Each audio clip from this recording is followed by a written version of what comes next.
When Emily moved into her new apartment, she felt a strange kind of peace. It was quiet, too quiet maybe.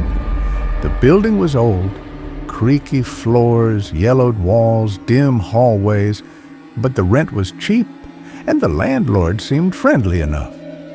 He made a point to tell her something odd, though. "The apartment above you," he said, "it's been vacant for months. No one lives there." Her first night was uneventful until exactly 2:12 a.m. She was jolted awake by the sound of footsteps, slow, heavy, directly above her. At first she smiled, thinking maybe the landlord had forgotten someone moved in. But something about the way the steps echoed, pacing in the exact same pattern back and forth, made her feel cold. The next night, the same thing. 2:12 a.m. Thud, thud, thud, then silence. It became a pattern, always at 2:12. Never earlier, never later.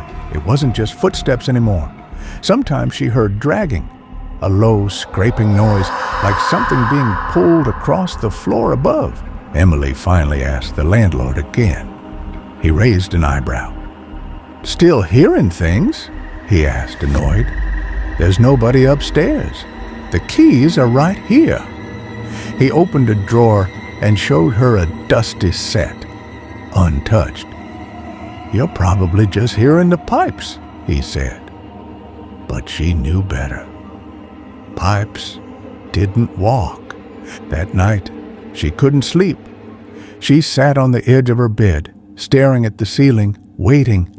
The clock ticked toward 2:12. Her hands trembled, and then thud, thud, thud, right on cue. But this time, the footsteps stopped above her door and stayed there. She held her breath. For minutes, it didn't move. Determined to prove she wasn't crazy, Emily asked to check the upstairs apartment. Reluctantly, the landlord handed her the keys. She climbed the stairs just before sunset. The air grew colder the higher she went. When she opened the door, the apartment was silent, still. Dust layered everything. No signs of life, no furniture, except for one thing. In the bedroom, a large mirror lay flat on the wooden floor, as if someone had knocked it down on purpose. Its frame was cracked. Emily bent down, brushing off the dust. Carved into the wood were 5 words, scratched in jagged lines. "Don't let it see you." Her stomach twisted. She turned to leave, but then she heard it again. Thud, thud, but not above her now. Below, in her own apartment, someone or something was pacing. She froze. The footsteps matched what she'd been hearing every night. Only now, she was the one listening from above. Emily rushed downstairs, heart pounding. Her apartment door was open just slightly. Inside it was dark, quiet, but muddy footprints trailed from her bedroom to her hallway mirror. She stared. That mirror. She didn't remember owning it. She didn't remember ever seeing it before. She stepped closer. The reflection seemed off, slightly delayed, like a bad video call. Then she saw it. A pale, elongated figure standing behind her in the mirror, not moving, just watching. She turned around. No one was there. Turned back.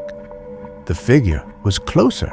That night, she set up her phone to record the hallway, pointing it directly at the mirror. She didn't sleep. She just waited. The next morning, the footage sent a chill through her spine. At exactly 2:12, the mirror shimmered. The figure stepped forward from the reflection. It didn't look at the camera. It looked through it, as if it saw her. A whisper played faintly over the audio. "Don't look behind you." That morning, Emily didn't answer her phone. Her door was locked from the inside. Neighbors said they heard a scream just before sunrise. When police forced their way in, the apartment was empty. Only the mirror remained, cracked straight down the center. Her phone was still recording. Weeks later, a new couple moved in. They knew nothing about Emily, just that the apartment was newly available and cheap. On their third night, the woman woke to a sound. Footsteps. Slow, dragging footsteps. Above them. She checked her phone. 2:12 a.m. They asked the landlord the next day. He smiled slightly and said, "Funny thing, that apartment's still empty."